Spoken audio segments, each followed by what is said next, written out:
the market was so good for so long that I think a lot of companies forgot how to do good marketing because they just didn't have to do it. That's funny. So I've been in residential sales since 89 and I've been a broker for 10 years. So let's say 20, 21, 22 in the height of COVID, like if you could fog a mirror, you were making money. Like you had to go out of your way and be unprofessional, not show up, and you were still going to make money because the Right. market was just so good. And now that we've switched over to quote unquote a real estate market, it's actually become more of a buyer's market. Realtors that don't have the traditional skills to know how to market are basically bleeding out on the asphalt. They just don't know what to do because they've been spoiled. This is the other big problem. I see a lot of them going and doing this. Okay, like I'm going to run a meta ads campaign or I'm going to do SEO, but they don't really take the time in the beginning to do the proper research to find out, what is your competition doing? What are they doing really well? What are they not doing really well? I think that's a big mistake because that's why a lot of campaigns fail, because there was no time put into the research. Welcome to the Builder Straight Talk podcast with your host, Michael Krisa. Get the unfiltered truth from the trenches of construction, real estate, and funding. This episode is made possible by our parent company, Sound Capital, funding built for builders. Well, Kelly, I'm excited to have you on the call here today, and let's address the elephant in the room right away. I know you couldn't cut it in the NFL. No. You sucked at playing hockey. NASA wasn't looking for another aerospace engineer. Yeah. And so one morning you woke up and said, dang, I'm going to devote my life to real estate and working with realtors and builders. Is that kind of how this all unfolded? I actually wasn't a bad hockey player, believe it or not. Okay. Not in NHL, but I taught actually hockey players how to power skate because I was a figure skater and did play a little bit of hockey in my time period. But other than that, I decided to dedicate myself to working with home builders and developers and helping them with their marketing has been my passion now for 28 years. So of all the different markets that you could have got into, what was it that pulled you into working with developers? Or let's just say real estate in general. What was it that pulled you down that rabbit hole? Well, I started my career working for an ad agency. And when I worked for the ad agency, the couple ones that I had worked for were automotive agencies. So we primarily worked with car dealerships. And it was great too. Automotive is an interesting industry. It's very fast paced. The automotive dealers that you deal with are very, very needy. They like to negotiate and all those things. So it's a good business to learn from, but the longevity of working with automotive kind of took its toll on me, I guess. And I wanted to try to find some other like high-end luxury brands that I could work with that wasn't so, I don't know, there's a lot of stereotypes for the automotive, just a nicer industry, I guess, to work in, those that respect your time a little bit more. So I thought about home builders. I mean, home builders are luxury, just like automotive, even more so. So I actually we were selling promotions at the time to car dealers. So I took the same concept and bought those promotions to home builders. And we started getting lots of traffic to the models with the promotions that we were doing, becoming very successful. So it worked really well. And the home builders I've always worked with have always been so great to work with and always very respectful. And it's just been fun industry to work in for sure. So describe to me, what is your perfect builder that you're working with, the perfect client? So that's a great question, by the way. A really good builder or client that I work with is one that really allows me to come in. Me and my team, we want to be part of their team. So integrated into everything that they do. A lot of times agencies get siloed as, we have an agency coming in that's handling the marketing. So it's like kind of like us and them. So it's always best to know that we are part of your team. We're here to help you. And I also do a lot of consulting as well. So I like to get in and really get to know the building company and know everything about it. Like, what are all of your processes? Even more than just marketing, just learning about how they do business in general is good to know. Having interviews with the stakeholders and meeting the sales team. And I like to come out on site and tour the communities, really get to know the products that they're offering. If we can get all that kind of insight from there, we can build a much better strategy for our clients because we really know their business at that time. Because to me, like every builder is different, their culture is different, their processes are a lot different. So it's good to know that because if I'm consulting with them, I can see kind of what their strengths and weaknesses are and then put together a really good strategy that works well for them. The other big piece of it is the sales side, getting to be friends with the salespeople and understanding that as well, making sure there's a really strong collaboration there. Yeah, you're approaching this almost like a doctor would. Like you're not going to cut something off until you know that that's actually the thing that needs the attention. Yes. And I think it would be fair to say that when you're meeting with the builders, you're also trying to figure out if it's a fit. Like, can we actually work together? Right. Because I can't see you investing sweat equity into a business. I mean, you're going to get paid regardless, but if it's not fun for you and they're not going to listen to what you have to say, if there's that friction right at the beginning, nothing's going to get done. No, nothing's gonna get done and nothing's really gonna work, and I wanna be I need people to trust me when I come in and trust the process. Any type of, marketing plan, it's a long game. I think a lot of people, when they come into marketing, they expect that they're gonna get these results right away, and that's not really how it works, is a lot and there's a good setup time that comes into it because a lot of times I come into companies, they might not have anything at all, or they have a broken system, or even now what's happening is the market was so good for so long that I think a lot of companies forgot how to do good marketing because they just didn't have to do it. So we're seeing that quite a bit as well. That's funny. So I've been in residential sales since 89 and I've been a broker for 10 years. So let's say 20, 21, 22 in the height of COVID, like if you could fog a mirror, you were making money. Like you had to go out of your way and be unprofessional, not show up, and you were still going to make money because the Right. market was just so good. And now that we've switched over to quote unquote a real estate market on this Mhm. side of the border, it's actually become more of a buyer's market. But that being said, realtors that don't have the traditional skills to know how to market are basically bleeding out on the asphalt. Like they just don't know what to do because they've been spoiled. And Yeah. I guess if I take that over into the builders marketplace too, and something you just said, are you basically telling me that if I do a little bit of SEO or I put an ad into Facebook, I'm not going to get leads? No, I think a lot of them say if they try this, that's what they're going to do. And number one, you have to make sure all that stuff is pretty complicated, making sure all of it gets set up, but it all takes time also. So there's a whole process that comes into play, which that this is the other big problem that I see is I see a lot of them going and doing this. Okay, like I'm going to run a meta ads campaign or I'm going to do SEO, but they don't really take the time in the beginning to do the proper research to find out, what is your competition doing? What are they doing really well? What are they not doing really well? Where are some opportunities for you to come in? Because there's always opportunities within the weakness of what the competitors are doing that we can learn from ahead of time. And also just doing typical buyer research on who our buyers are. Why are they coming to us? Why are they buying our homes?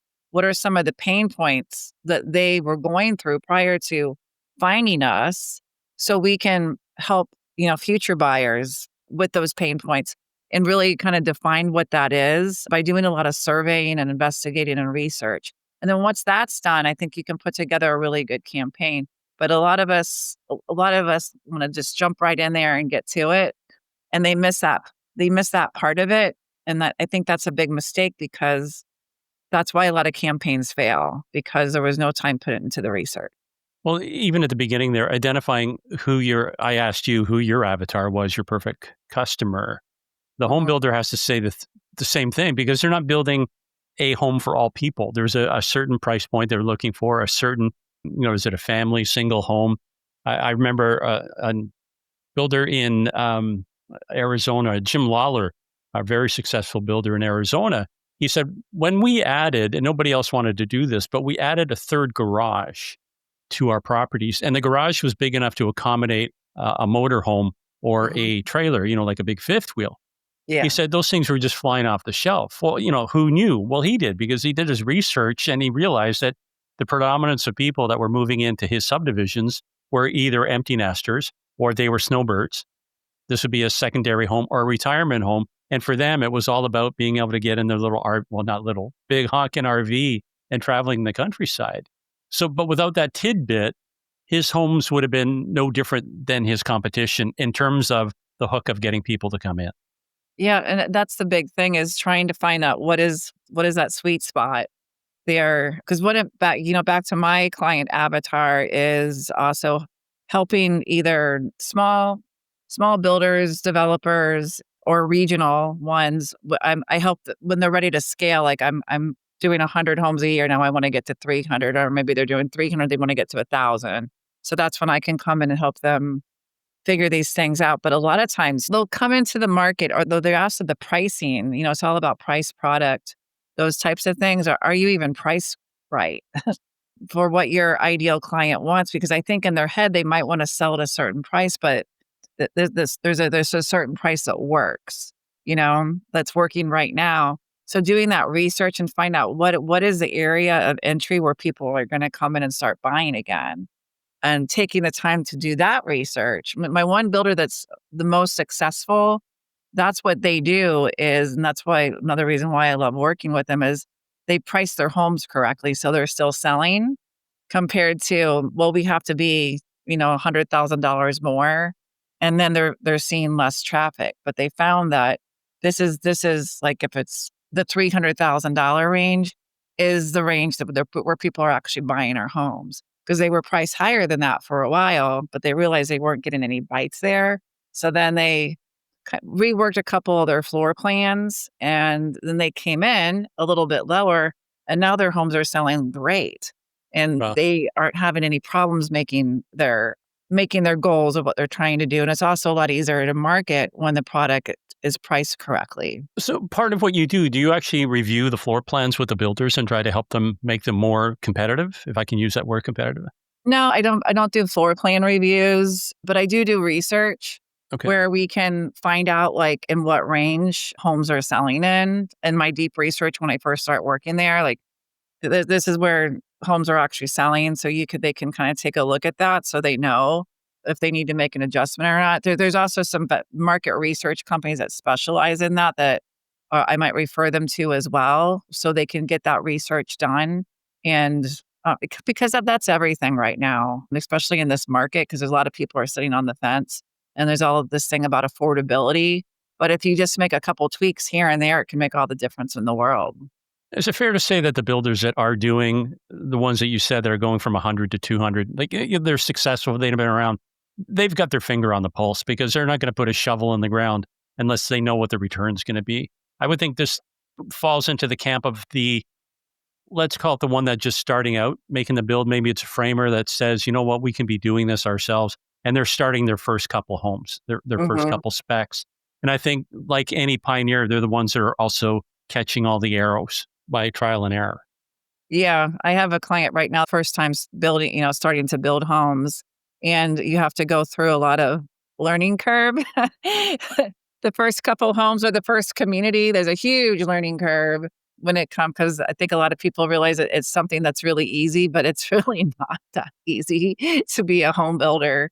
So there is a lot of learning that comes along the way when you're just getting started. Well, getting that price right. I had a friend, he was one of the senior trainers for Exit Realty. Alex Sineg was his name, crazy guy. And he used to go to Costa Rica all the time for vacation. And he found this subdivision that was being built by a German guy, of all things. So he's building these beautiful homes. And if they had been anywhere else other than in Costa Rica, let's say in Miami or Florida, they'd be 1.5 to $2 million. Easy, because Mhm. infinity pool overlooking the jungle, the bay is down below, just gorgeous homes. Sounds But the guy amazing. couldn't sell them. And they were priced at around 350, 400,000. And Alex goes, I can tell you exactly what your problem is. I don't want any money, but if I can sell out this division, I want a house in exchange. Hmm. And the builder says, okay, game on. I got nothing to lose. The first thing Alex did was he tripled the price. He tripled the price. And within a month, he sold off half of the tract that they were building there. And because people that were coming from outside of Costa Rica, and these were executives from Budweiser, they were doctors, so like noted people with money, they couldn't make the connection between why is this so cheap and why is there so much? Like there's got to be something wrong Yeah. there. Yeah, no, right? But then when he balanced the price to what they thought was reasonable, then Mhm. those things were selling off the shelf. So yeah, there's a science to this. Absolutely. Yeah, no, that makes a lot of sense. I was like, there's something that's wrong with it if it's priced at, that $300,000 price. So when you're meeting with your builders, how important is it for them to come up with a story? Like, because I've discovered that people like stories. That's how we were, taught as little children. The Bible is probably the biggest storybook ever written. Mhm. And that's how we learn. So when you're counseling a builder, do you craft the tale of here's how we started, this is what we deliver? Or is it strictly about here's how we get eyeballs to the site and clickable ad? Oh, well, that all happens in my audit. A lot of times if I find that they don't have a good story or, that there's when you go to your website, it's kinda confusing to learn about them. We wanna work on that first. We wanna work on the brand first to make sure the brand message is clear and it's resonating well with who their ideal home buyer is. And that's really important. And then we help them craft that story 'cause people just aren't coming to buy homes like they were a couple of years ago. I need to hurry up and there was all this frenzy going on and everything happened really fast. Well, now everybody's really taking their time and they're taking a lot of time to do their research and then they're still kind of sitting there. So the story is so important now more than ever because and yet you also have all these other competitors that are waiting for that same buyer to make a decision. So to me is like whoever can have the best story, resonate well with your ideal clients, be that educator, being helpful during that whole process and being able to truly speak about who you are as a builder, why you do what you do. Um, that's going to resonate well with people. And you're also showing you're being authentic because in today's world, a lot of people are not very trusting. They don't trust things. So you want to make sure that people know, like, and trust you, just like, with anything. But it's more important now than ever that you're like that. We're also having newer generations that are coming in and starting to buy homes or thinking about buying homes. And that's very important to them as well. So Yeah, and stories that people remember a good story. Like I think back to whether this is folklore actually true, but there's this classic copywriting story, and it's about Budweiser putting out a call, and they wanted to have an ad campaign put together so they could compete against their competitors. And the copywriter came in, can't think of his name, but they give him the grand tour, and he is just blown away by the brass copper kettles and then the fresh spring water. And he can't, and he's asking questions about this, and the brewmasters are going, "Well, yeah, everybody does it."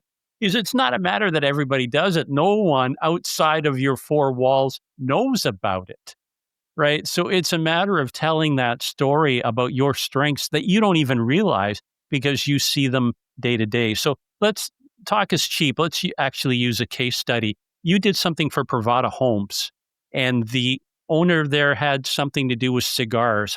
Tell me that story and how that comes together? he actually loves smoking cigars and he loves the cigar brand a lot. So he just felt that it's a really, Pravada Cigars is a very strong brand. It's a solid brand that has really good quality cigars. And like he wants, the builder of good quality homes. They're also very much, no, I wouldn't say that Pravada is a local cigar brand, but what Eldon wanted to bring in that they are this brand new builder where they build in Sarasota, and he and his family, like, live in Sarasota, like, so he lives there, he breathes it. So there's a lot of people that might develop in the area, they might build in the area, but do they really live in that area, and do they love the area and wanna build great homes, but also wanna do more for the community, like Pravada Cigars, they do a lot for the community and charitable things and those types of things, which those types of things are also very important for Privada Homes as well.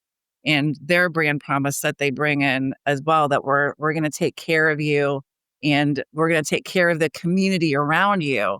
So not only are you investing in these homes, but you're entrusting a builder that wants to give to the schools in the area and give back to some of these, communities to help them grow and nurture, just not within the side of the walls of the community, but outside as well. And he Ma- really tells that story quite well, I think. Did I miss it? So Pravada is the name of the cigar company, but is it Mhm. also the name of his building company? Yes. Oh, cool. So builders out there, you should call yourself Budweiser or Coors Light Builders, and I that'll don't know help. about that. Privada works for him. But I have Wow. another story that we're just getting ready to launch a new brand for a builder called Vitali Homes. And this particular builder, he's from Italy and he builds semi-custom homes in the Tampa Bay area.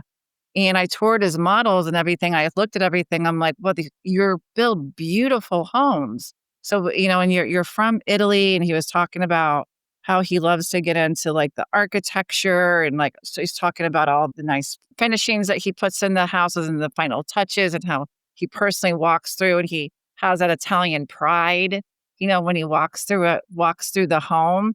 And I was like, you need to get that story out there because when somebody thinks Italian, you think about luxury. And the same thing with the homes. And you're from Italy. We have to let people know that if I'm going to build a new home and I meet a builder that's from Italy, like I know that he's probably going to be somebody that's really into the whole luxury side of things. And the Italians are all about the experience as well, making sure you have a great experience. So that's what Michael does, and the fact that he knows all of his homeowners, and he does that final walkthrough in every single home. Like, we have to let people know that because I think that's important to know that you're actually dealing with the owner. Because a lot of these other big national brands, like, you're never gonna meet the owner of Pulte Homes or D.R. Horton, but in this case, you do get to meet the owner of Vitali Homes. You're talking about Michael Vitali? Yes. You know Michael? Yeah, I interviewed him. So he's probably, if you go back into the archives, he's probably number 3. And he told me a fascinating story because he was a soldier in Sarajevo. Yes, And yes. then when he came to America, he was just with a friend of his on vacation and he Mhm. finds his future bride to be. Like the story was just phenomenal. Yeah, yeah, And he was a military guy, he was a a Italian policeman, the Italian policeman. policeman. Yeah. Yep, and, his wife was the one who owned the construction company here in Tampa, like, she was the builder, not him. Well, it was Um interesting because he didn't know what to do. He's kind of bumming around the office. And then Mhm. they says, "Hey, son of a gun, why don't you go get a job?" So he starts driving around and he's watching what the other guys are doing. And then he gets involved, right? He rolls up his sleeves, gets his hands dirty, and he Yeah. realizes, hey, this could be like a half decent career. And the real fun part was the father in law, soon to be father in law, actually takes him aside and says, "Look, I'm going to fund you the cash to do your first build." And yeah, I'm just thinking what's going through his mind. Like, if I screw up here, the body will never be found because we dig holes for a living, right? But yeah, knocked it out of the park. And wow, what a small world. Mike Vitale, I'm going to have to reach out after this and say Yeah, hi. yeah. So he builds a beautiful home, and we're so happy to represent him, and I've been having a blast with his brand, and, I mean, compared to where the brand was before, looked more that to me, it looked more in lines with the first-time home buyer brand than this new brand that we came out with is like Ritz-Carlton, and to me, that's what he more represent his homes more represent like Ritz-Carlton type of homes, so we need to make sure the brand says that. Yeah, I think the Um initial offering, he was doing track homes. Like, he was trying to keep it affordable. Mhm. I don't like the word affordable, attainable. That was his marketplace. So how Yeah. long have you been working with him? And he's still doing track homes, but they're higher. I mean, you're looking at spending probably starting in the 500s, and he goes well into the millions with his homes. Yeah. So that's more of like your second time home buyer. But there's just a big difference when you go and you're driving the communities and you see his houses compared to other track builders. They just have a completely different look and more of a ritzier feel to them. Yeah, and he's got his thumbprint on everything. Like, he's there, you get to meet him, and he's Uh-huh. such a warm and wonderful, caring guy. The guy, I He really, really, is. Yeah. Big teddy bear. Well, so can we unpack this? I'm sure he would be okay with this if we use him as a case study to expand it. So you get the phone call, you show up at the door, walk us through what you would typically do then, and then take us to that point where, okay, you've assessed everything. Michael, here's what I suggest you do. Then what's the next step? What do you implement first? Like a lot of times with the smaller builders on the marketing side, because they don't normally have an internal marketing department, and he hasn't really had one for years. He has like outsourced, and he's gone through quite a lot of different marketing partners. I would say that was that was his biggest pain point is I'm extremely frustrated with all my past marketing partners because I don't think any one of them took the time to really sit down and get to know his brand, really understand it, and understand what he needs in order to be successful. So that's what we're in the very beginning phases of working with him. But so with me going in, I started with that audit where I put together a questionnaire that I sent to him and I had him fill out that questionnaire. I also sent a questionnaire to a sales team because I wanted to get to know, and it was more like buyer questions, like who are your home buyers? Like, tell me about them. Where are they coming from? What do they love to do? What was the reason why they bought a home? Like all these things so we can get into the psyche of the home buyer. And most of the time, the salespeople should know that information. And then from there, I also asked them, like, who are your top 5 competitors in the area? So he gave me 5 of those competitors, and I did deep research on all of his competitors. I also toured a couple of his model homes and ahead of time just to get an idea of what they were doing. But then just understanding what he needed to do. And the first thing that I noticed was having a generic website and a generic like marketing package within the community, very generic signage that didn't make him stand out. So when you're driving by a community, especially with your signage package, I mean, people drive by all the time. You need to have something that's very attractive. That's going to be like people are going to turn and be like, "Wow, that's first going to attract me to it." And then I'll probably go over and look and want to drive in. But most builders don't think about having attractive signage outside their community. And then once they get to the website, there's no story. It just went right into selling the homes. So you have to kind of take them through a process. I call it the overall user experience. So they can see, but the first thing that you want to be able to do is tell the story throughout and also show off the beautiful homes. Having really great photography, good floor plans, really nice renderings. So just we do an audit to see what do they have there. Well, in his case, unfortunately for him, I had to recommend that he do a complete rebrand of everything, that he needed a new website, he needed a new logo, a complete new look, everything start from scratch. The other thing that I noticed that the sales team, they had no way of tracking any leads. So he was really frustrated because the companies he was using before, he didn't know where his leads were coming from, were they qualified, were they not, what was happening with any of them. So they didn't even have a CRM system, no CRM. So that would be the other thing is, do you have a CRM system and how are you keeping track of this? And how are you keeping track of when someone walks into a model, where is that log at? So I then recommended that they get a CRM system, which we just set them up on a brand new CRM system. We trained the sales team on how to use that system. So now when a lead comes in, the sales team can write and put notes in there. And then from there, we trigger a whole follow-up campaign to every lead that comes in. We also set a system up that any of the ads that we're running through either Meta, Google, we have a lot of different campaigns going on that now we can track and we can see where the leads are coming from, even the phone calls. So the phone calls are tracked, the online leads are all tracked. And then we also do lead nurturing follow-up with each one where they get a nurture sequence. So another thing I noticed that, hey, one thing that your competitors aren't really, there's one builder that's doing a good job of this, is where if a lead comes in, they will follow it up a couple times with a phone call and they'll continue to email you like this whole sequence. One builder out of the 5 actually had a follow-up program. Okay, so That's an opportunity, right?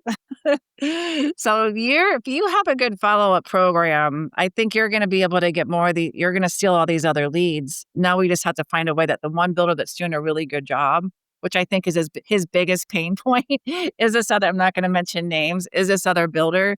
So we're working really hard to find, like, ways of how we can do a little bit better than what they're doing in their marketing. But There's just so much that you throw in there. Let me just jump in for a second. So the Sure, no problem. first I can go thing, on and on, sorry.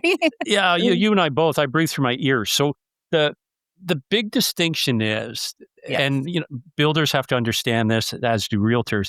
There's a difference between marketing and advertising, right? Yes. And I think what happens generically, I'll say this, the Mhm. brunt of them will go down the advertising route because they think that's what works. And it's all Mhm. about them up front of a car that they're two payments behind on. Their kids are running around with no shoes, but they're putting all this money into this ego based advertising, right? Come to me because I'm the best. And you Mhm. see all their little awards and in the background, like what I've got there that I bought at Walmart, trophies that make me look smart, right? That's right. Marketing is a science. It's all about how do I get people to react and actually take action to the marketing that I'm putting out there. So Yes. kudos to you for, obviously you do understand the difference because this is how you're making your living. And of course, like we said, you were a good skater, but not good enough for the NHL. Right. Taking it back to then your CRM, the leads come in, but not everyone is going to buy Sunday afternoon at 3 o'clock because they happen to be there. No. So you need that follow-up system to nurture those leads. And some of them, they're just going to be throwaways. But some of them, they're just not ready today. But 3 months, 6 months down the road, you never know if that one email will be the one that triggered them to do something. So Exactly. I guess my question is, in terms of the follow-up, I've seen AI written follow up campaigns that a corpse could have done, right? That there's no humanity to it, no emotion, nothing. And then I've seen some savvy builders that are incorporating video snippets and they're actually showing you, hey, Kelly, this is what it looks like when we're framing, when we're starting construction, we're doing the framing. Today, we're doing the electrical. They actually take you on that journey and you can Like see that. how over time this house is being built. Now, it's not necessarily the one that they're going to buy, but Mhm. it helps educate them to how the process unfolds.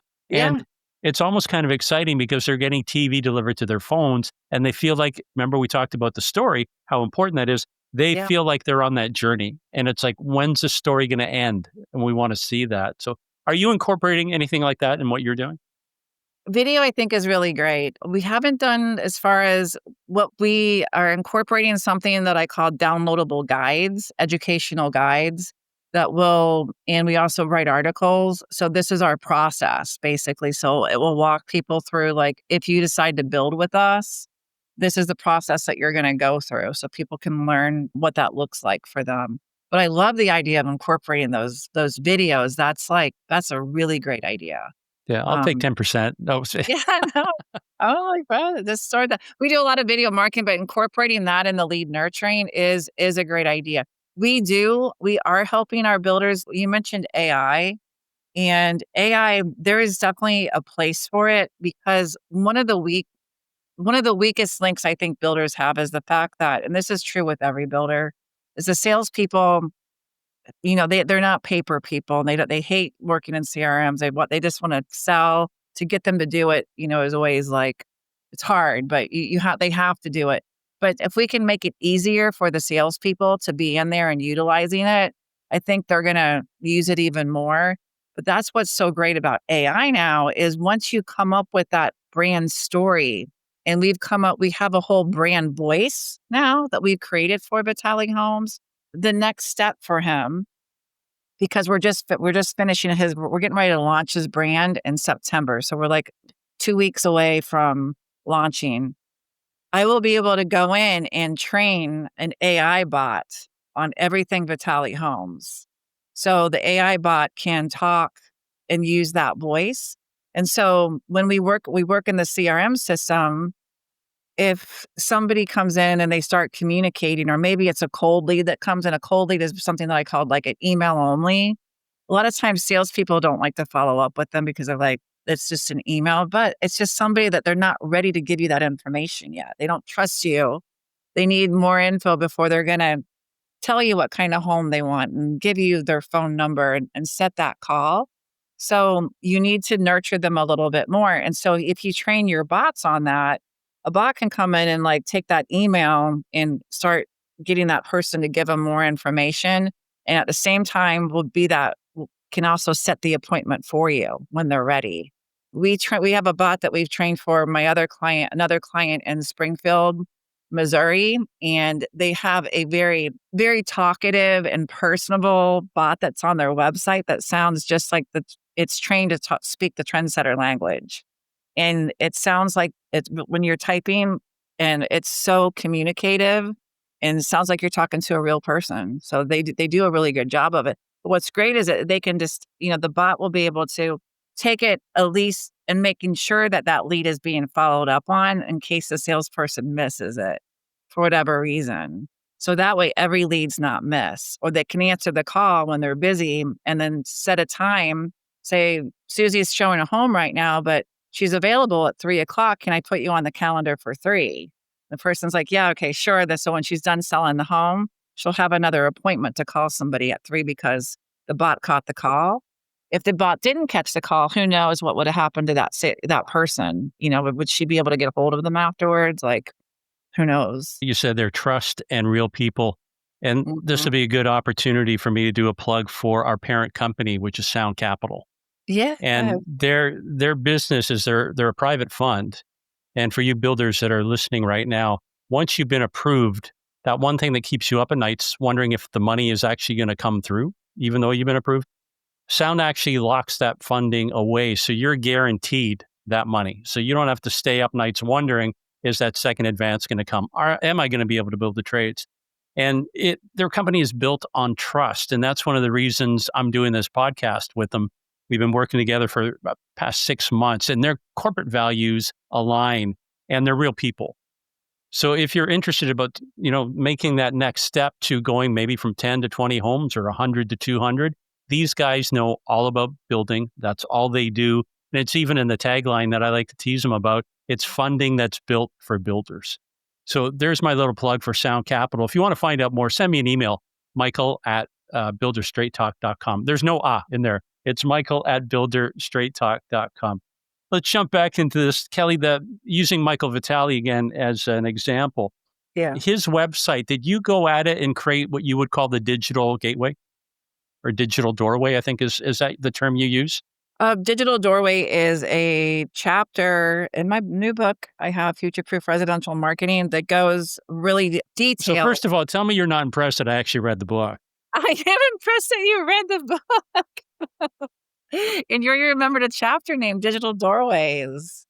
Yes. Yeah, you can't see the tattoos, but I got upset about that. If you read the chapter Digital Doorways, everything that chapter goes through is exactly what we're doing for Michael Vitali as we go through the process with it. But it's honestly, I probably need to add more to the chapter because we've added a lot on the AI technology. That's probably not, I think I might have touched on it in the AI chapter of the book, but we're doing a lot more to it. But yeah, so it's just going through and, making sure that the brand's represented, the stories represented, and the user experience, and making sure, we want people to stay on a site. But when someone goes on a builder website, they need to be like, wow, this is like right away, like fall in love with your homes, because the thing that they're going to do is from the visual aspect of it. It needs to be beautiful. And then from there, obviously the next thing that they're going to go is they're going to go into the home search and they're going to want to look at your home. So you want to make sure that's really easy. And maybe after they look at a few of their homes, okay, like what he's building, then they're going to go into a little bit deeper where they might want to learn a little bit more about you. They might go to the builder story. They might watch a few videos, learn about your process, or maybe they'll just do a little bit there. And then it's up to us to come back and have a good lead nurturing system where we have a drip campaign that will feed them more information to get them back on the website. Come back and learn about our building process, or download this educational guide that we have that will show you what makes Vitali different than their competitors. We'll read the Vitali difference in our downloadable guide here. So we're just constantly feeding that information, pulling them back in. So they'll read a little bit more because people are ADD, so the time that they spend might just be 5 to 10 minutes. And then you want to have a drip campaign, pulls them back in. They'll get a little bit more drip campaign, pull them back in again. So, and we see that because if you have a good CRM and marketing automation system, you'll be able to see that lead continue to repeat and come back and visit the website because of the drip campaigns that you're doing all the way to where they actually make that phone call and set the time to come in for the tour. All of it being tracked within the system, which is really quite amazing. I don't think there's any way of overstating the fact that that website, which is usually the first point of contact, Mhm. is the one that seems to get neglected the most. And what builders don't realize when they're coming to that website, it's no different than them looking at one of your builds. And if it's a crappy site, the first thing that goes through my mind, okay, hold on, this guy's building $1 million homes. It's not reflected in the brand. It's not reflected because there's no story. But even in the website, which is that first, let's call it the digital point of contact, you're not giving me the warm and fuzzies. And there's 10 other sites that I can go to right now, and some that will incorporate virtual tours, where I can go through and there's the 3D rendering and I feel like I'm walking through the home, and they're using AI and they're using flybys, drones over top and stuff like that. Even the technology built within the website, like you mentioned, like having people just spend more time because you have more virtual tours, or maybe there's a lot of tech that you can put within a website as far as playing around with how can I decorate this room or add furniture to it. There's some really cool tech features that you can add so people will actually stay on longer on the site. And those are things to really look at and to pay attention, like time on site and what people are really looking at and engaging with on your website. Because obviously, if they're doing that, you want to spend more money on those types of things. What we're finding is that the builders that have these tools in place and have beautiful websites, have good user experience, are the ones that are getting more solid leads that come through, and people aren't bouncing. By the time somebody comes in your sales center, they're pretty sure that they might want to do business with you, and they probably narrowed it down to about 2 to 3 builders because they've narrowed it down by you having a really good website and being able to sell them. Because they'll do all their research ahead of time because they don't want to talk to you or know anything about you until they go through this phase. So that's about 80% of the people, all people will do that. They'll know everything about you before they come out to see you. That's what we're finding. It's the same as residential real estate sales. And you mentioned it right at the beginning, that trifecta of know, like, and trust. Mm-hmm. And those are the type of people that we want to work with. And what I found in the 10 years that I've been teaching realtors how to do video, and when I say video, it's not professional, it's using your iPhone. Mm-hmm. And the big pushback was I'm too fat, I'm too ugly. Anything with a 2 out front of it was that excuse Mm-hmm. to stop them from taking this finger and pressing the record button.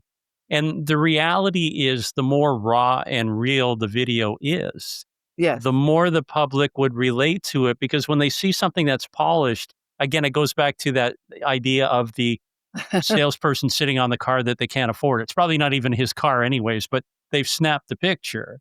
And there's a visceral disconnection. But Mm-hmm. when I see you with warts hanging out and you're making the same fumblings that I'm doing, I can identify you. Now, the opposite is true as well. I may look at that video and say, you're not the person for me, Kelly, and move on, which is perfect because that means you weren't going to be the right person for me either. Why waste the time and effort when I can now focus on these other people that have their hand up and saying, hey, Michael, I need your help. Yes, exactly. And this would take us to chapter 7, just to get my gold star so I can finish off the book. When you talk about what's happening on Facebook and being able to dominate social media. So let's unpack that a bit, because there's a wealth of contacts out there, and I'm just scratching at the surface right now. Mhm. I've seemed to have mastered Facebook. I can understand it. TikTok, that's for kids with pimples and what you're like, I'm not there.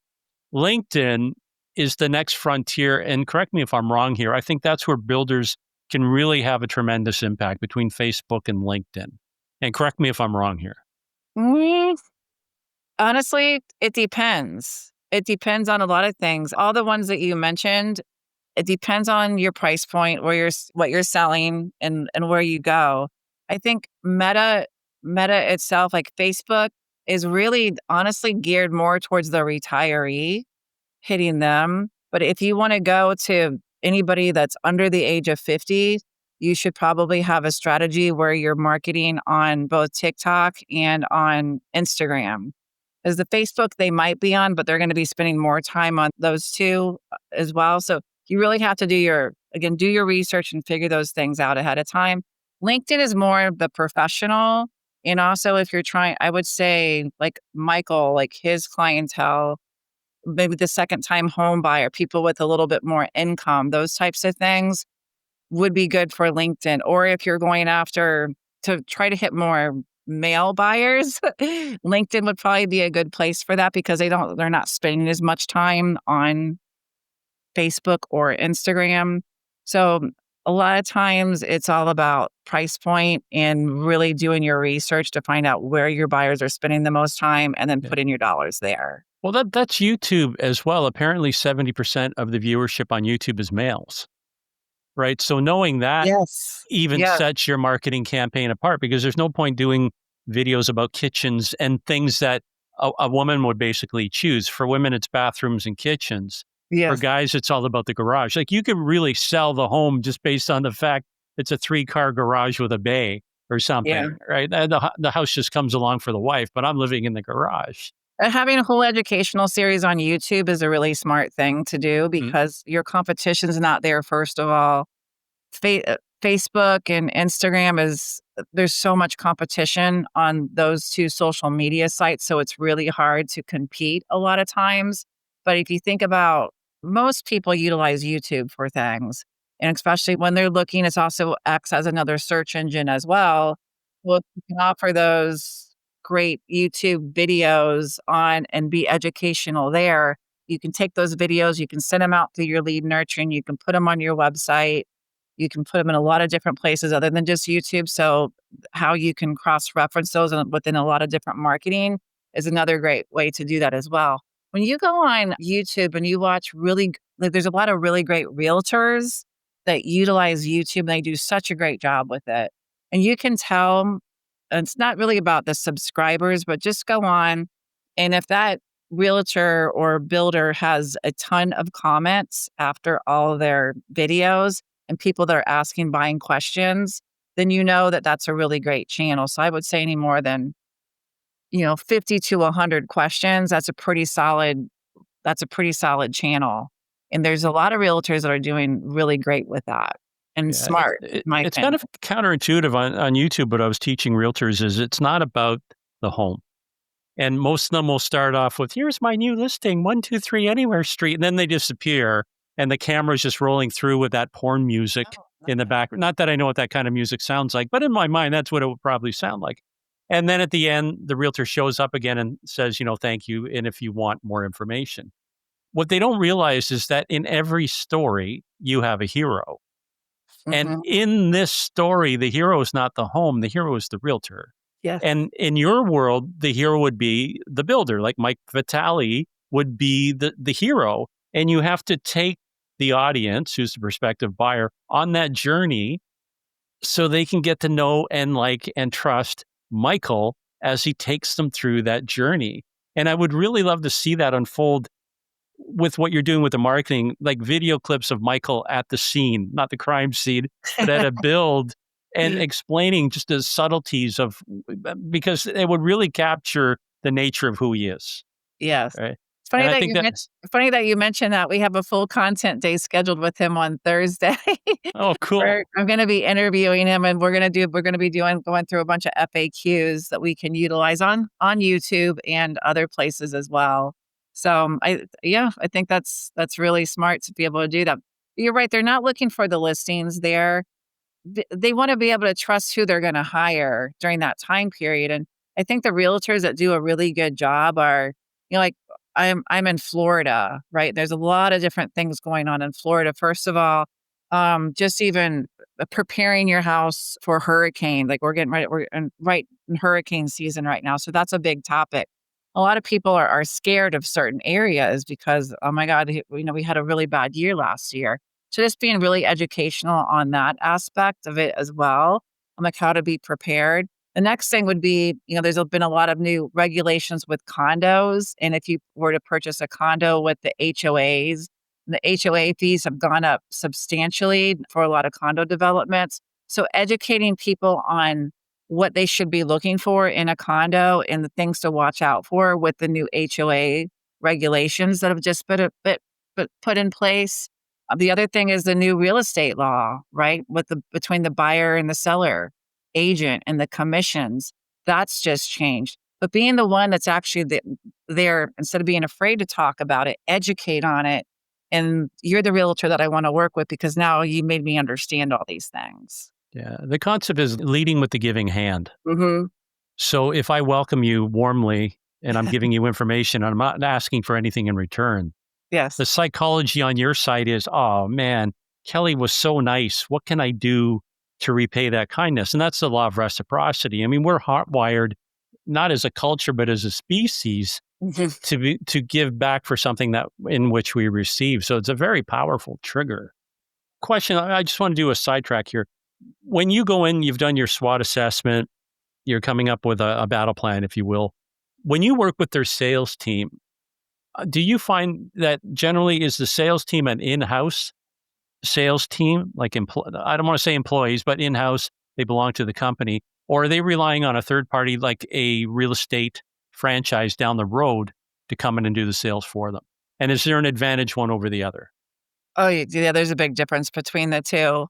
Most of the builders I work with, they have their own internal sales team. And if they don't, I usually recommend that they do, because if they don't, the external sales teams, I don't think has the builder's best interests, because along with selling their homes, they have their own listings that they're selling as well. So they're not as committed to the builder. So if the builder can afford to have their own sales teams, by all means, I think they absolutely should do that. I should put up a caveat or a disclaimer. Not all realtors are bad people. Not all realtors would do that.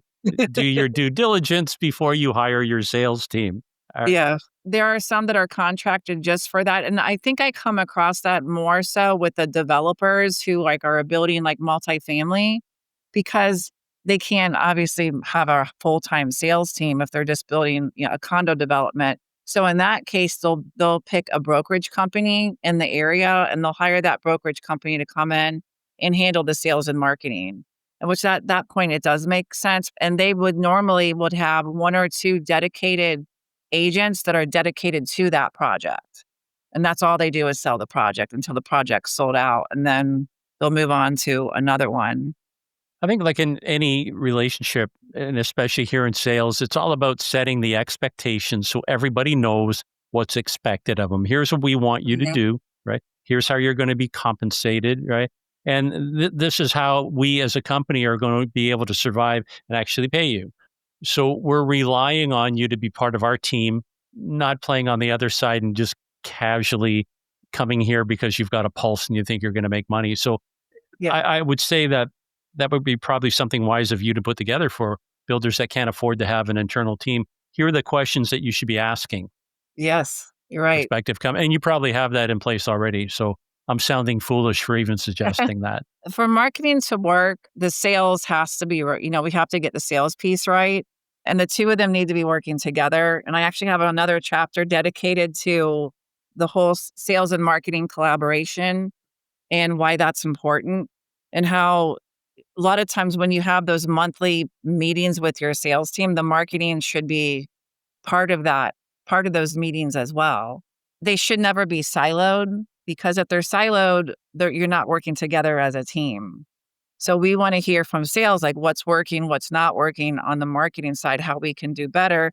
And also listen to the salespeople. I think sometimes a lot of builders don't allow their sales teams to, well, you can't do this and you can't do that. Like we want to allow the creativity of the sales team to actually help generate leads on their own and not always rely on marketing either, because there's some simple easy things that they could be doing on their own that don't cost any money to try to drive traffic, especially in the slower environment that we're seeing right now.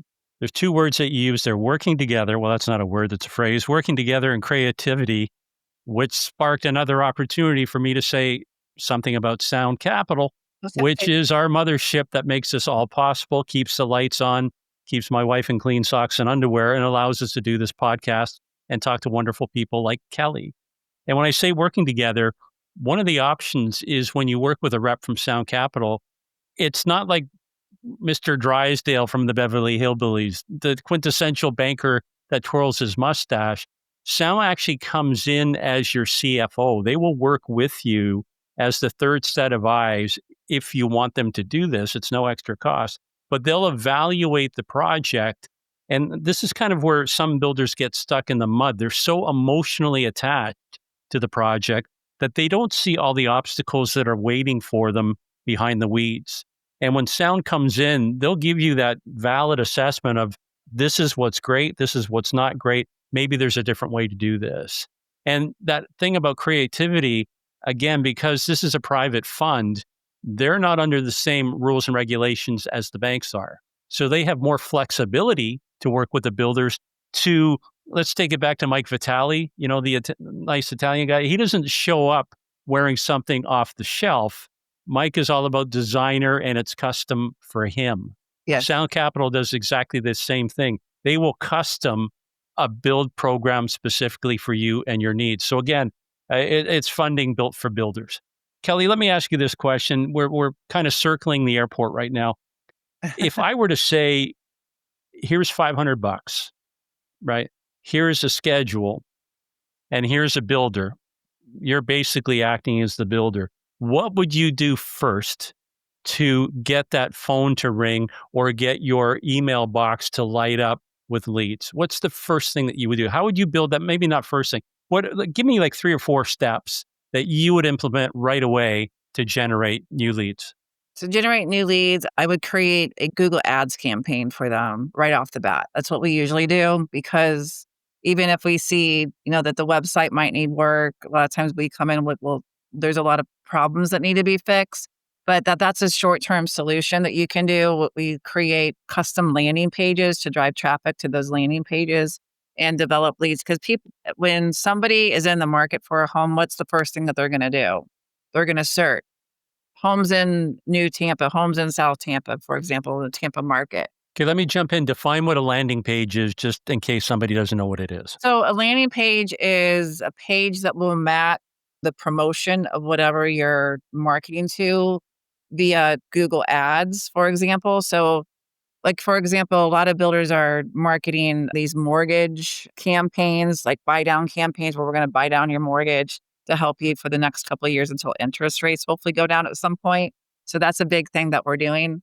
So if we're running a buy down Google Ads campaign and someone sees that ad and they click on it, we'll take them to a landing page. It kind of has a lot of that same information, a little bit of information about the builder. What we're really trying to get them to do, we're trying to get them to fill out a form to be sent to the sales team saying, I want more information on your homes. But typically we find that the leads that come in through CERT, which is a Google ad campaign, tend to be the most qualified leads and leads that are ready to set an appointment and do something right away. So if you're going to spend anything in the beginning that you need leads coming in right away, search campaigns are the best way to go.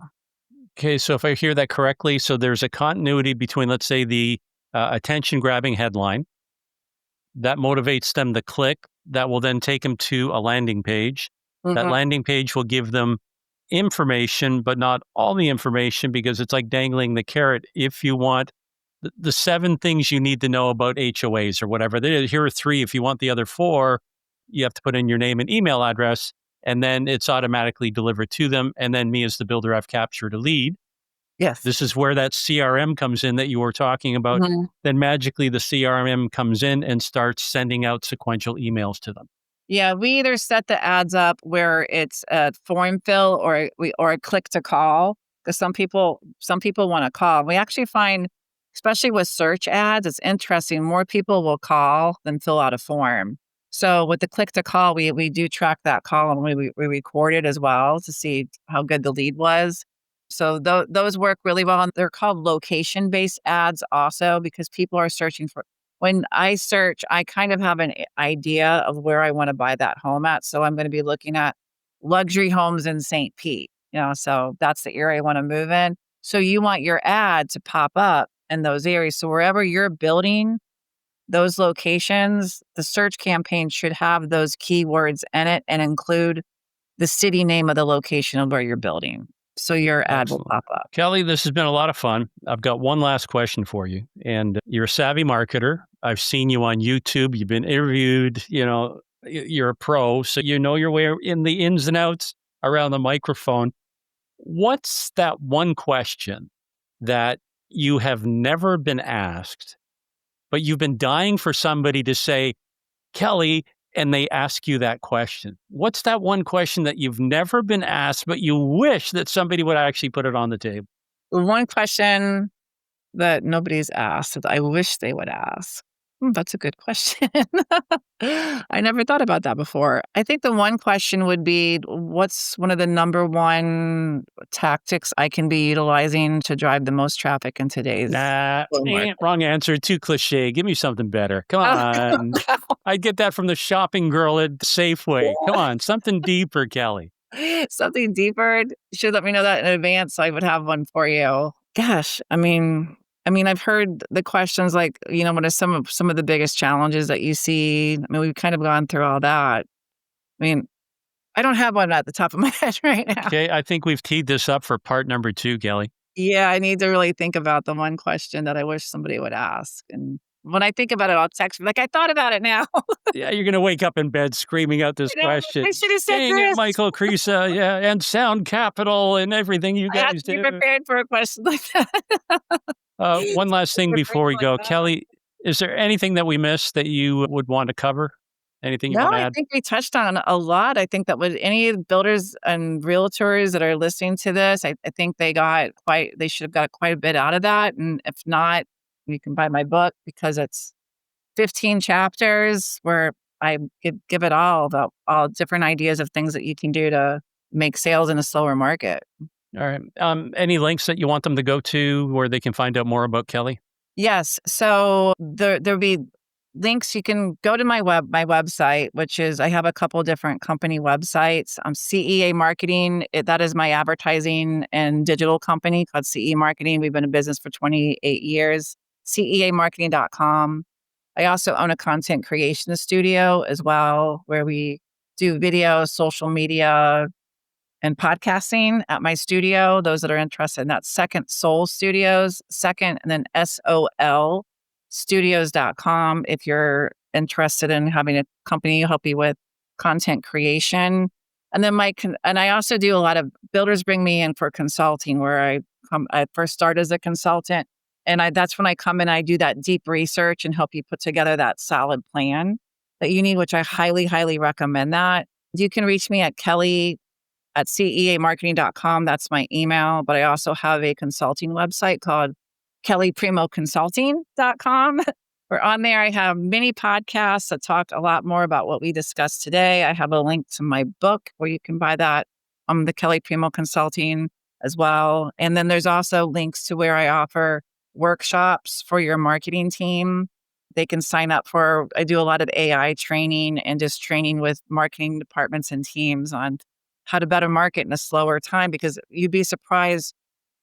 Marketing departments that have been with you, but they haven't been with you long enough to be in a slow market could probably utilize an old dog like me, believe it or not, because we've been there before and we've gone through it. So a lot of these older tactics, like traditional things, are really the things that are selling homes right now, which are like more like direct mail, newspaper events, having good events is trying to continue to do those things.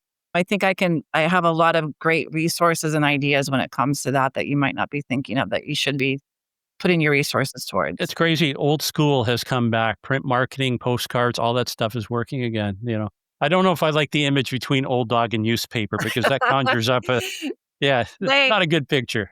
Digital is great, but it's so competitive and it's so busy and people are extremely not focused, right? Because you go there and you're like all over the place. So the retargeting has to set in and someone needs to see your message at least 10 times before they're going to do anything. Where if they get a postcard in the mail, you have that time with them from at least from the mailbox to the trash can if it goes there, or hopefully it goes into the house, right? Where they're actually looking at it and spending a little bit of time with you by yourself, because there's not a lot of pieces of mail that hits the mailboxes these days either. So Yeah. it's a great, my Privada sold their last home and they sold $1 million home from their postcard campaign that they just did. So that stuff works. Well, there's another plug there for Sound Capital, I guess. Like if you call today, we'll give you a box of cigars. How's that? So, There you yeah. go. Kelly, thanks for taking time out today. It was a lot of fun. I really appreciate you sharing your wisdom with our builder audience today. And I look forward to part 2, where I'll re-ask you that question. Yes, I would love to have a part 2. Thank you. Thanks for listening to Builder Straight Talk. Make sure to like, comment, and share this episode on your favorite social media platform. And don't forget to subscribe to the podcast, available wherever you get your podcast streaming fix. Until next time, keep building smarter. This episode is made possible by our parent company, Sound Capital, funding built for builders.